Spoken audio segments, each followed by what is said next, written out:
अगर आप free and fair election कराना चाहते हैं देश में, तो अब सीजेआई को क्यों हटा रहे हो आप? आपको क्या देश के चीफ जस्टिस ऑफ इंडिया के ऊपर विश्वास नहीं है? लेकिन सर, जैसे अभी हमने देखा कि चुनाव आयोग तो कई सारी बातें कह रहा है, लेकिन हमने ये भी देखा कि बीजेपी के नेता तो ये कह रहे हैं कि हार जो है वो जनादेश जो है उसको मानने के लिए कांग्रेस के नेता तैयार नहीं है। राहुल जी ने प्रश्न पूछा है इलेक्शन कमीशन से, जवाब इलेक्शन कमीशन को देना है। पता नहीं क्यों भारतीय जनता पार्टी और महाराष्ट्र के मुख्यमंत्री फडणवीस जी बीच में कूद रहे और वो एक्सप्लेनेशन दे रहे, जबकि उनसे सवाल ही नहीं है कि भारतीय जनता पार्टी नीट की एग्ज़ाम पिछले 10 साल में 12 बार लीक हो चुकी है। जो मेडिकल एंट्रेंस एग्ज़ाम उसमें फिक्सिंग होती है हर चीज़ में। ब्रिज आप देखो, बिहार में चुनाव है, बिहार की जनता इसमें विटनेस है। कितना फ्लाईओवर्स गिरे, अब हमने देखा 15 दिन के अंदर 12 फ्लाईओवर्स गिरे हैं वहाँ। तो इतना ज़्यादा करप्शन है। नमस्कार दोस्तों, मेरा नाम है मनीष कुमार सिंह और आप देख रहे हैं 4 PM।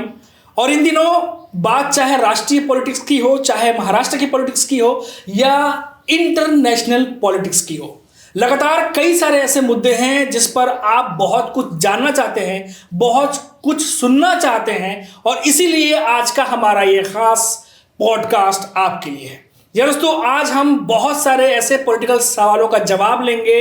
हमारे साथ आज कांग्रेस के प्रवक्ता राकेश शेट्टी जी भी हैं हमारे साथ, और आज हम इनसे पूछेंगे कुछ ऐसे सवाल जो आमतौर पर मैं भी घर पर जब मोबाइल चलाता हूं तो दिमाग में गूंजते, आपके भी गूंजते होंगे, जो भी लोग पॉलिटिक्स में इंटरेस्टेड होते हैं।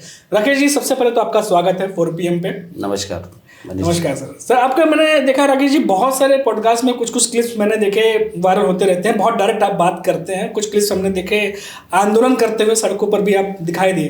लेकिन सबसे पहले हम बात करेंगे कि महाराष्ट्र की पॉलिटिक्स की अगर हम बात करें तो इन दिनों 2-3 खबरें बहुत इंपॉर्टेंट चल रही हैं। पहला तो जो राहुल गांधी जी ने, हमने देखा भी बयान दिया उन्होंने, आगे बिहार का विधानसभा चुनाव है और उससे पहले महाराष्ट्र को लेकर के जो कुछ भी उन्होंने कहा है, वापस से सियासत गर्मा गई। हालांकि उन्होंने चुनाव आयोग से सवाल किया, पर ऐसा लग रहा है कि बीजेपी के नेता जवाब दे रहे हैं। तो सबसे पहले सर आपका रिएक्शन लेंगे, उसके बाद जैसा दर्शकों से हमने वादा किया है बहुत सारे सवाल का जवाब हमें मिलेंगे आज। जी राकेश जी।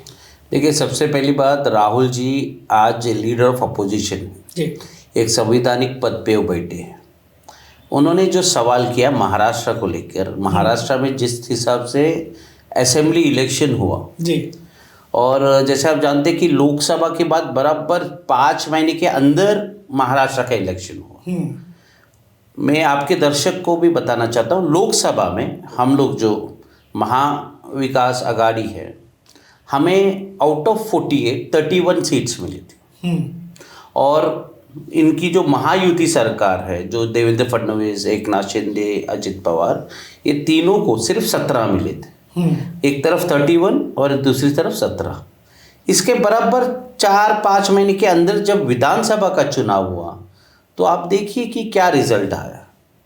और रिजल्ट के बाद जो राहुल जी आज रिएक्शन दे रहे हो, क्या बोल रहे, वो सबसे पहली बात उन्होंने ये कहा कि चीफ इलेक्शन कमिश्नर, इसका जो अपॉइंटमेंट है, पहले क्या होता था, अपॉइंटमेंट कौन करता था? 3 लोगों की कमेटी होती थी, जिसमें प्रधानमंत्री, लीडर ऑफ अपोजिशन और तीसरा CJI, मतलब चीफ जस्टिस ऑफ इंडिया जी। सवाल ये उठता है कि जैसे IPL है, इसमें अलग अलग टीम के अलग अलग मालिक है। ये फिक्सिंग का उन्होंने बात किया ना, क्रिकेट मैच फिक्सिंग। तो फिक्सिंग कहाँ से आया? यहाँ पे एक टीम ओनर ने एम्पायर जो होते हैं उसका अपॉइंटमेंट अगर टीम ओनर ने किया तो फेवर उनकी तरफ जाएगा। तो फिर से मैं आता हूँ कि जो सिलेक्शन कमेटी था चीफ इलेक्शन कमिश्नर का, तो प्राइम मिनिस्टर थे उसमें लीडर ऑफ अपोजिशन थे, मगर जो चीफ जस्टिस ऑफ इंडिया है, भारतीय जनता पार्टी ने एक कानून लाया और उनको हटाया। अगर आप फ्री एंड फेयर इलेक्शन कराना चाहते हैं देश में, तो अब CJI को क्यों हटा रहे हो आप? आपको क्या देश के चीफ जस्टिस ऑफ इंडिया के ऊपर विश्वास नहीं है? और हटा के क्या किया? हटा के कैबिनेट मिनिस्टर को वहाँ पे बिठा दिया। मतलब अब क्या हुआ है, न्यू कॉम्बिनेशन, प्राइम मिनिस्टर, उनका एक कैबिनेट कलीग और राहुल गांधी, ये 3 लोग आप अपॉइंट करेंगे। तो जाहिर सी बात है, राहुल जी मीटिंग में गए नहीं गए, उनका ओपिनियन कुछ भी रहा हो, सिर्फ ये नरेंद्र मोदी और अमित शाह बैठ के डिसाइड करेंगे कि इंडिया का चीफ इलेक्शन कमिश्नर कौन रहेगा, इसलिए ये अनबायस्ड है, इसलिए वो कह रहे। ठीक है, कमिश्नर का अपॉइंटमेंट हो गया। इंटरेस्टिंग फैक्ट क्या है, आपको पता है 2019 में लोकसभा हुआ और 24 में हुआ। वो चुनाव से पहले क्या होता है कि इलेक्शन कमीशन क्या करती है कि एक नया वोटर रजिस्ट्रेशन करती है। जिस किसी का घर शिफ्ट हुआ हो तो he has to go and form भर के उसको अपना नया से रजिस्टर करना पड़ता है। तो एक डेटा आपके सामने रखता हूँ, दर्शक के लिए भी बहुत इंटरेस्टिंग है ये। तो हम सिर्फ महाराष्ट्र की बात करेंगे क्योंकि ये महाराष्ट्र असेंबली की बात है। तो 2019 से 24 के बीच मतलब 5 साल में न्यू वोटर रजिस्ट्रेशन हुआ 32 लाख। और जो राहुल जी सवाल उठा रहे वो ये है, लोकसभा का रिजल्ट आपको पता था, हम 31 में थे, वो लोग 17 में थे। मतलब जाहिर सी बात है 3-4 महीने बाद जब विधानसभा होगा तो उनका हार तय था। अब ये 4 महीने के अंदर वोटर रजिस्ट्रेशन किया गया। अब यहाँ पे बहुत इंटरेस्टिंग है, 49 लाख न्यू वोटर रजिस्टर हुए। 49 लाख मतलब कितना होता है, मतलब 5 साल में आप 32 लाख कर रहे और सिर्फ 4 महीने में, जिसमें जो इलेक्शन कमीशन ने सिर्फ 2 महीना दिया था क्योंकि उसके बाद उनको लिस्ट अपडेट करना होता सब। तो ये जो 49 लाख न्यू रजिस्ट्रेशन हुआ है, ये कहाँ से आए, ये लोग कौन है? मैं खुद बुलुन से विधानसभा लड़ा हूँ, मुझे भी वो लिस्ट इलेक्शन कमीशन ने नहीं दी। इसलिए राहुल जी ये प्रश्न उठा रहे और इसलिए वो कह रहे कि ये पूरा मैच फिक्स है। लेकिन सर जैसे अभी हमने देखा कि चुनाव आयोग तो कई सारी बातें कह रहा है, लेकिन हमने ये भी देखा कि बीजेपी के नेता तो ये कह रहे हैं कि हार जो है वो जनादेश जो है उसको मानने के लिए कांग्रेस के नेता तैयार नहीं है, ये तो हार है एक तरीके से, अब वो ईवीएम का रोना रोएंगे, तमाम बातें वो कहते रहते हैं, ऐसा हमने देखा है। तो ये जो आप बता रहे हैं डिटेल्स, जिस तरीके से जो राहुल गांधी कह रहे हैं और जो बीजेपी के नेता कह रहे हैं, उनमें से देखा जाए तो पब्लिक भी कंफ्यूज होती दिखाई देती है कभी कभी कि आखिर ये हो क्या रहा है। क्योंकि जी राहुल जी ने प्रश्न पूछा है इलेक्शन कमीशन से, जवाब इलेक्शन कमीशन को देना है। पता नहीं क्यों भारतीय जनता पार्टी और महाराष्ट्र के मुख्यमंत्री फडणवीस जी बीच में कूद रहे और वो एक्सप्लेनेशन दे रहे, जबकि उनसे सवाल ही नहीं है। और दूसरा, जो वोटिंग परसेंटेज बढ़ा, मैं इस पे आता हूँ। 5 बजे तक महाराष्ट्र में 52 पॉइंट समथिंग वोटिंग हुआ था, 5 बजे तक। 5 से 6 बजे तक इन्होंने क्या किया कि 52 से उसको बढ़ाकर 61% तक लेके गए और अगले दिन सुबह इसको बढ़ाकर 64% तक लेके गए। और ये जो बढ़ा हुआ वोटिंग परसेंटेज है वो उतना ही है जो वोटर रजिस्ट्रेशन बढ़े हैं। जो 49 लाख वोटर रजिस्ट्रेशन बढ़े हैं वो जाहिर सी बात है पूरा का पूरा वो बीजेपी और उनके अलायंस पार्टी में गया है, इसलिए प्रश्न उठ रहा है। और 2024 का जो ये है ना, 5 बजे तक ये लोग डिक्लेयर करते हैं और 1 घंटे का बाद में डिक्लेयर करना। अभी 1 घंटे का जो कुछ भी वोटिंग हुआ है वो कितना परसेंटेज होता है, वो 2-3% हो सकता था, क्योंकि 19 का भी रिकॉर्ड देख लो और उसके बाद 14 का देख लो और 2009 का देख लो। ये 3 कंसेक्यूटिव इलेक्शन जो हुए, विधानसभा का बात कर रहा हूँ, 2 से 3% के अंदर हुआ है, मतलब वो 1 घंटे का। इस बार ऐसा क्या हुआ कि आपका वोटिंग परसेंटेज 10% के ऊपर हो रहा है 1 घंटे में, और वो करीबन फिगर आता है 72 लाख के। मतलब पूरा 49 लाख न्यू रजिस्ट्रेशन आपको मिल गया प्लस एडिशनल। अब राहुल जी जो बोल रहे हैं वो बिना डेटा का नहीं बोल रहे। मैं खुद प्रत्याशी था, महाराष्ट्र में नाना पटोले अध्यक्ष थे। जितने लोग चुनाव हारे ये सब ने इलेक्शन कमीशन को ये कहा कि 5 बजे से 6 बजे का सीसीटीवी हमें दीजिए, नहीं दिया। मैंने आपको बताया कि 5 से 6 बजे के बाद जो गेट्स बंद होते तो एक स्लिप देते, सबसे आखिरी जो खड़ा है व्यक्ति उसको 1 नंबर देते हैं, और ऐसा उल्टा सीरीज में होता है, मतलब आपके पास जो नज़दीकी खड़ा है उसको 11 या 12 नंबर। तो ये चिट्ठी का काउंटिंग होता है, ये इलेक्शन कमीशन को स्टोर करना पड़ता है। वो हमने मांगा, वो उन्होंने दिया नहीं। अच्छा, जो एडिशनल वोटर लिस्ट है जो मैं कह रहा हूँ 49 लाख, वो कौन है, कुछ फोटो पे है, वो भी इन्होंने नहीं दिया। इसका मतलब इलेक्शन कमीशन बहुत सारा चीज़ छुपा रही है।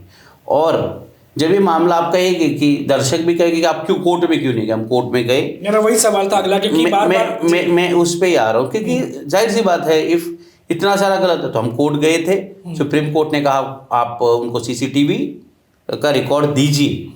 अब यहाँ पे इंटरेस्टिंग ये है कि इलेक्शन कमीशन के पास जब हम लोग ये एप्लीकेशन की और आदेश आया, तब तक बीजेपी ने पार्लियामेंट के अंदर एक रूल बनाया सीसीटीवी के बारे में, जिसके अंतर्गत अभी वो डेटा वो हमें नहीं दे सकते। तो ये बाकायदा इलेक्शन कमीशन की चोरी को छुपाने के लिए भारतीय जनता पार्टी, क्योंकि सत्ता में है, सत्ता का दुरुपयोग करके सीसीटीवी फुटेज देने से मना कर दिया। तो ये सारा चीज़ है, इसलिए राहुल जी कह रहे कि मैक्स फिक्स है, और जिसका उदाहरण मैंने आपको दिया। लेकिन अब राकेश जी, मेरे जहन में जो सवाल चल रहा होगा, शायद दर्शक जो देख रहे हैं वो भी जहन में उनके यही चल रहा होगा, मैं पूछ ही लेता हूँ, क्योंकि अभी चुनाव अभी विधानसभा के बिहार में भी होने हैं। तो ऐसे में अब कांग्रेस पार्टी की क्या रणनीति होनी चाहिए, क्या, क्योंकि जो आरोप लग रहे हैं, अगर ऐसी स्थिति बनती है तो, क्योंकि चुनाव होने के बाद अगर फिर कहते हैं तो फिर वही बात हो जाएगी जो हरियाणा और फिर महाराष्ट्र के बाद चीज़ें हुई। तो क्या रणनीति होने वाली है, क्या आगे कुछ न कुछ तैयारी है, कुछ बातें चल रही हैं तो ज़रूर हमारे साथ शेयर करिए तो दर्शक भी। जी देखिए, आप पत्रकार हैं, आप ज़मीनी स्तर पे आप देख रहे हैं कि भारतीय जनता पार्टी नीट की एग्ज़ाम है, नीट की एग्ज़ाम पिछले 10 साल में 12 बार लीक हो चुकी है। जो मेडिकल एंट्रेंस एग्ज़ाम है उसमें फिक्सिंग होती है, हर चीज़ में ब्रिज। आप देखो बिहार में चुनाव है, बिहार की जनता इसमें विटनेस है, कितना फ्लाईओवर्स गिरे। अभी हमने देखा 15 दिन के अंदर 12 फ्लाईओवर्स गिरे हैं वहाँ पे। तो इतना ज़्यादा करप्शन है। नीतीश कुमार जी वहाँ पे मुख्यमंत्री हैं, आज बीजेपी का बैक्ड सरकार है वहाँ पे, इतना करप्शन है, रोज़गार नहीं है वहाँ पे लोगों के लिए, बहुत सारी समस्या है। और वहाँ की जनता का मूड बन चुका है कि इस बार वहाँ पे जो है बदलाव होगी। और जहाँ तक इलेक्शन कमीशन का है, अगर कांग्रेस पार्टी के साथ गलत हो रहा है, यहाँ के अपोजिशन पार्टी के साथ गलत हो रहा है, तो मुझे ऐसा लगता है हमारा कर्तव्य बनता है कि हम सड़क पे उतरे, मीडिया पे जाए, कोर्ट पे जाए और बार बार ये बात बताए, ताकि सरकार को भी पता चले कि इस देश में संविधान है और हमारा अधिकार है सरकार से और इलेक्शन कमीशन से प्रश्न पूछना। जी बिल्कुल। अभी देखिए, इस बात को लेकर के जो एक कह सकते हैं सियासी लड़ाई है वो तो शुरू हो ही गई है, पर राकेश जी क्योंकि महाराष्ट्र में बहुत ज़्यादा एक्टिवली पार्टिसिपेट करते हैं पॉलिटिक्स में, विधानसभा चुनाव में भी वो कैंडिडेट रहे हैं। राकेश जी, 2 बड़ी खबरें महाराष्ट्र से आ रही हैं, अब आप बैठे हैं तो वो सवाल जायज़ है पूछना। एक तो ठाकरे ब्रदर्स को लेकर के कि बार बार ये बात कही जा रही है कि अगर ठाकरे ब्रदर्स एक हो जाते हैं तो ऐसे में महायुति की जो समीकरण है, एक तरीके से कहें जो इक्वेशन है, उसमें बहुत बड़ा धक्का या बदलाव आ सकता है, क्योंकि एक बहुत बड़ा मराठी वोट बैंक शिफ्ट हो सकता है, ऐसी बात कही जा रही है।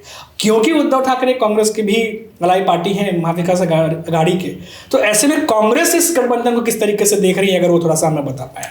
सही, पॉलिटिक्स में हमेशा बोला जाता है, if there is any certainty in politics that is uncertainty. Politics में कब क्या होगा इसका कोई भी फ्यूचर में आप बता नहीं सकते क्या हो सकता है, मगर ये जाहिर सी बात है कि राज ठाकरे और उद्धव ठाकरे जी का अलायंस की बातचीत हो रही है और ओपनली उनके लीडर्स बोल भी रहे।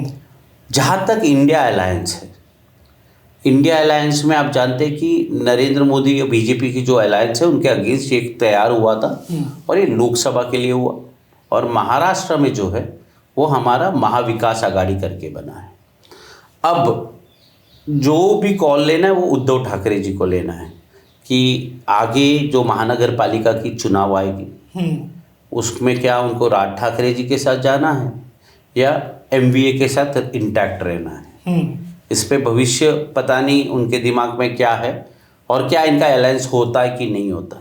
लेकिन उन्होंने तो कहा कि जो महाराष्ट्र की जनता चाहती है वही होगा, और आपकी सहयोगी पार्टी है तो कुछ बातचीत नहीं। बिल्कुल, मैं वही बोल रहा हूँ ना, वो तो उनको डिसीजन लेना है। देखिए, वो शिवसेना के लीडर है, सर्वे सर्वा है, उनको और राज ठाकरे जी को डिसीजन लेना है कि उनको साथ में जाना है। मगर आप अगर कॉम्बिनेशन देखते, जो वोट परसेंटेज देखते हो, राज ठाकरे के साथ अगर उद्धव जी मिलते हैं तो मुझे जो दिख रहा है नुकसान उद्धव जी का होगा, क्योंकि आज राज ठाकरे साहब ने जो भूमिका रखी है हिंदुत्व वाली, और जो पिछले चुनाव में मुंबई का जो मुस्लिम कम्युनिटी है जो बढ़ चढ़ के शिवसेना को वोट दे रहा है, समर्थन दे रहा है, मुझे ऐसा लगता है अगर वो लोग साथ में आए तो जो मुस्लिम ब्लॉक वोट आज शिवसेना को मिल रहा है वो खिसक सकती है, और इसका नुकसान अगर किसी को होगा तो उद्धव ठाकरे जी को होगा। शायद यही वजह है कि रणनीति अभी तक तय नहीं हो पाई है और शायद दो तरफ से अभी तक से सकारात्मक बयान ही आ रहे हैं। दूसरी एक और पार्टी है जो जिस तरह से शिवसेना 2 हिस्सों में हुई थी, शरद पवार की एनसीपी, हमने वो भी देखा क्योंकि अभी जब एपिसोड अपलोड होगा या जब आपके सामने पहुंचेगा तब तक शायद जो उनका स्थापना दिवस है एनसीपी का वो हो जाए और कुछ और अपडेट्स आ जाए, लेकिन दोनों को लेके भी खबर आ रही है। देखिए, शरद पवार जी का जो 50-55 साल का पॉलिटिकल जर्नी आप देखते हैं और जब वो भाषण भी देते हैं तो वो कहते हैं कि महाराष्ट्र ये शाहू फुले अंबेडकर इसका महाराष्ट्र है और छत्रपति शिवाजी महाराज का महाराष्ट्र है और इनके विचारधारों को लेकर चलने वाली महाराष्ट्र है। अगर आप ये बोल रहे कि दोनों एनसीपी इकट्ठा हो गए और एनसीपी इनके साथ चली जाएगी, सुप्रिया सुले कैबिनेट मंत्री बनेगी, ये जो चल रही है, इसका मतलब वो जो 50 साल तक आपने जो विचारधारा के साथ काम किया है, क्योंकि बीजेपी का विचारधारा इस आरएसएस का, मतलब वो डिवाइड एंड रूल, मुसलमान हो दलित हो इनको कोई जगह नहीं है, उसमें महिलाओं को कोई जगह नहीं। आरएसएस में देखो महिलाओं का, यहाँ पे भी देखो वो लोग 2.5 साल चले एक महिला को मंत्री नहीं बनाया इन्होंने। तो उस विचारधारा को एक्सेप्ट अगर शरद पवार जी करेंगे या आप कह रहे कि ऐसा हो सकता है, तो मतलब वो 50 साल का जो इनका पॉलिटिकल जर्नी है इसके ऊपर प्रश्न चिन्ह लगेगा और मुझे नहीं लगता कि शरद पवार जी इस स्टेज पे बीजेपी के साथ जाएगी। राकेश जी, वैसे लगातार हम सियासत की बात कर रहे हैं, लेकिन क्योंकि बातचीत हो रही है लगातार देश की राजनीति की, महाराष्ट्र की राजनीति की, ऑपरेशन सिंदूर को लेकर के हमने देखा कांग्रेस ने बहुत सारे सवाल खड़े किए। बार बार हमने देखा कि बीजेपी के नेता कहते हैं देश विरोधी बातें करते हैं, देश के खिलाफ बोलते हैं। देखिए, उसको ऐसा है जवाब कि questioning the national policy doesn't make me anti national.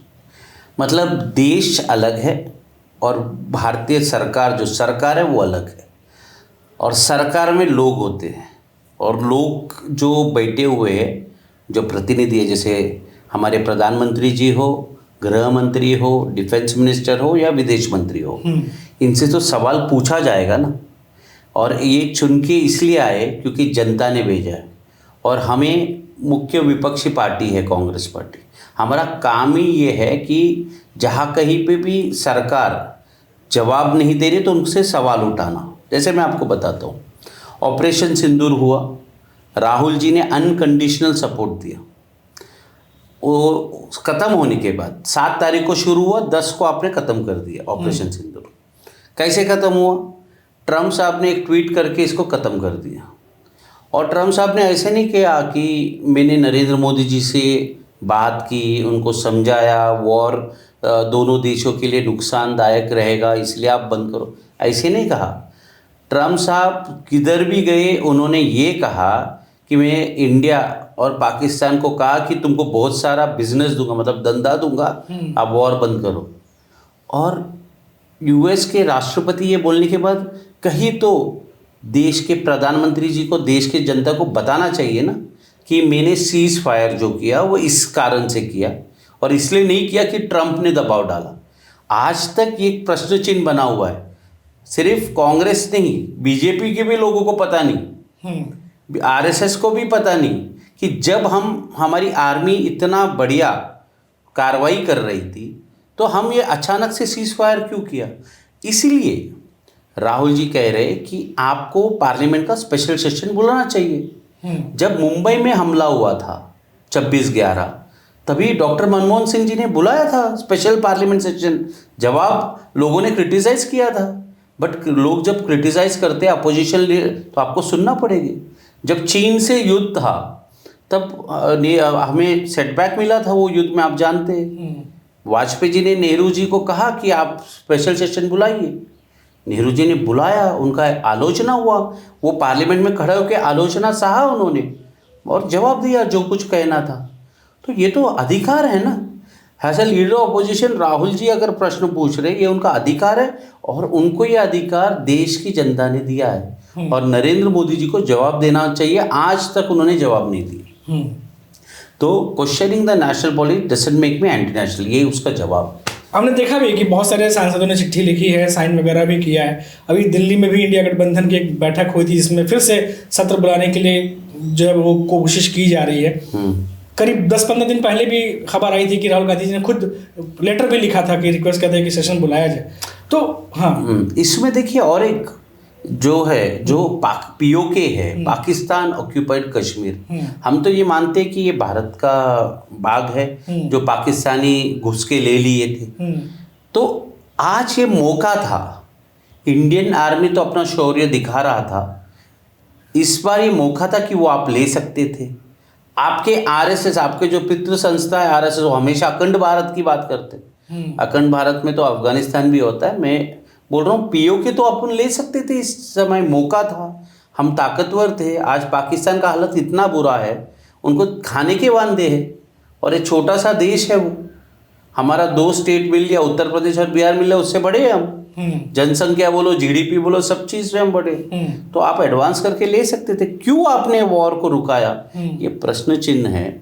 और इसलिए राहुल जी बार बार कह रहे कि आप पार्लियामेंट का स्पेशल सेशन बुलाइए, जो नरेंद्र मोदी जी नहीं बुला रहे। दूसरी एक बात, सीज फायर होने के बाद ऑल पार्टी मीटिंग हुआ, तो प्रधानमंत्री जी को शिरकत करना चाहिए था। उन्होंने अमित शाह जी को भेज दिया।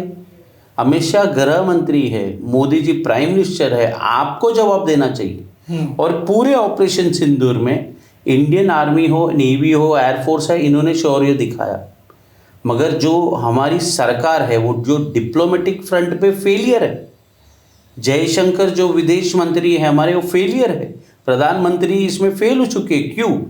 क्योंकि हमारा आज देखिए कि पाकिस्तान के साथ जब युद्ध शुरू हुआ, ईरान हो, इराक हो, अजरबैजान हो, मलेशिया हो, टर्की हो, चाइना ओपनली, ये ऐसा 10 देशों ने उनको समर्थन दिया। पर बीजेपी तो सर कह रही है कि कूटनीतिक जीत है हमारी, सारा वर्ल्ड हमारे साथ खड़ा है। देखो, अगर जीत होती तो समर्थन देती ना। आपको समर्थन किसने दिया? इजराइल ने दिया, जाहिर सी बात है। वो इक्विपमेंट्स हमें दे रहे, फ्रांस दे रहे, और किसने दिया? एक अफगानिस्तान ने दिया, जो तालिबान है वहाँ पे। मतलब इंडिया की परिस्थिति इतनी कमज़ोर हो चुकी है डिप्लोमेटिक साइड में कि आज आपको कोई खुल के समर्थन तक नहीं कर रहा। और आईएमएफ में $100 बिलियन पाकिस्तान को दिया। जिस दिन वॉर चालू था, शाम को सीज फायर हो, सुबह सुबह उनको $100 बिलियन मिलता है। आपको किसने मदद किया? एक नेबरिंग देश नहीं है। आज आप हमारा मैप देख लीजिए, जियोपॉलिटिक्स की बात करते, श्रीलंका हमारे साथ नहीं है, बांग्लादेश हमारे साथ नहीं है, नेपाल चाइना की तरफ जा चुका है। चाइना तो वैसे हमारा विरोधी है, पाकिस्तान विरोधी है, तो ये आजू बाजू के देश नहीं है। और जो एमपीज को आपने भेजा, जैसे शशि थरूर जी गए, यूएसए में गए, अपनी बात रखी, वहाँ पे इंटरनेशनल मीडिया ने ज़रा भी कवरेज नहीं दिया। वहाँ पे इनका जो भी भाषण हुआ वो इंडियन डायस्पोरा के सामने हुआ है, इंडियन प्रेस ने लिया है। वहाँ पे कोई इशू नहीं बना। हमने देखा ये इंटरनेशनल मीडिया में कोई बज़ नहीं बन रहा, कोई ओपनली डोनाल्ड ट्रंप तक इंडिया को सपोर्ट नहीं कर रहा। कनी मुनिक चली गई रशिया, इनको भेजा ना एमपीज को, वो जिस दिन आ गई अगले दिन रशिया और पाकिस्तान ने एक एग्रीमेंट किया है। रशिया तो 1947 से हमारे साथ था। आपको याद होगा जब इंदिरा गांधी पाकिस्तान को तोड़कर एक नया देश, ईस्ट पाकिस्तान को तोड़कर एक नया देश का जन्म किया, बांग्लादेश। यूएस में निक्सन जैसे राष्ट्रपति थे, चिट्ठी भेजा उन्होंने धमकाते हुए। 21 दिन तक इंदिरा जी ने चिट्ठी तक ओपन करके नहीं पढ़ा। फ़ोन पे उन्होंने कहा कि हम लोग 7th फ्लीट भेज रहे, वो सबसे बड़ा उनका जंगी जहाज है जी। तो इंदिरा जी ने इतना ही बोला, हमारे इंडियन फोर्सेस आपका स्वागत करेंगे। देखिए कितना हिम्मत है। तो मुझे ऐसा लगता है कि आज हमारे देश को इंदिरा जी जैसे व्यक्ति की ज़रूरत थी, जो यूएसए को मुंह तोड़ जवाब दे सके। आज इतना बड़ा डिसीजन, आज 3 दिन में आपने ये पूरा समाप्त कर दिया, सीज फायर कर दिया, एक जवाब नहीं। तो इसलिए मैं कह रहा हूँ, हम तो छोड़ दीजिए कांग्रेस, बीजेपी और आरएसएस को तो बताइए क्यों आपने सीज फायर किया। क्योंकि आरएसएस के बुक में छपा हुआ, उनके छोटे छोटे बुक आते हैं प्रोपेगेंडा वाला, उसमें वो अखंड भारत बोलते हैं। अरे तो पीओके तो ले सकते थे, वो भी आपने नहीं ली। तो ये जो है, मैं बोलता हूँ, Indian army has shown courage, but in on diplomatic front you have failed. और जयशंकर जी जो विदेश मंत्री है, प्रधानमंत्री जो 108 देशों का दौरा कर चुके हैं और इंडियन टैक्सपेयर का इतना पैसा खर्चा हुआ है, किधर आपको सपोर्ट मिल रहा है? तो मुझे ऐसा लगता है देश हित में, क्योंकि उनको 75 साल भी हुआ है और विदेश मंत्री हो और प्रधानमंत्री हो, उन दोनों को देश हित में एक अच्छा काम करना चाहिए कि अपना अपना राजीनामा देना चाहिए। जी बिल्कुल, इधर से इस्तीफा मांग रहे हैं राकेश जी। राकेश जी, आज आप समय निकाल के हमारे साथ आए, बहुत बेबाकी से तमाम मुद्दों पर बातचीत किया जो इस समय देश नहीं, इंटरनेशनल नहीं, बल्कि महाराष्ट्र में भी कई मुद्दे चल रहे हैं, उस पर हमने बातचीत की। बहुत बहुत धन्यवाद आपका हमारे साथ जुड़ने के लिए। बहुत बहुत धन्यवाद, आपने हमें आपकी स्टूडियो पे बुलाया। जी, तो राकेश जी थे जिनसे आप मुलाकात कर रहे थे। ऐसे और बहुत सारे पॉलिटिकल पर्सनालिटीज़ जो हैं, हमारी कोशिश होगी कि आप तक लेकर के आएँ और जो कुछ भी खबरें आप पढ़ते हैं या जो सूचनाएं आप तक पहुंचती हैं उस पर थोड़ी डिटेल से, विस्तार से चर्चा की जाए। कोशिश करते हैं कि ज़्यादा से ज़्यादा फैक्ट जो है वो सामने आए और इसी तरीके से हमारी कोशिश जारी रहेगी। आप देखते रहिए लगातार 4 PM। अभी इजाज़त दीजिए। नमस्कार। नमस्कार।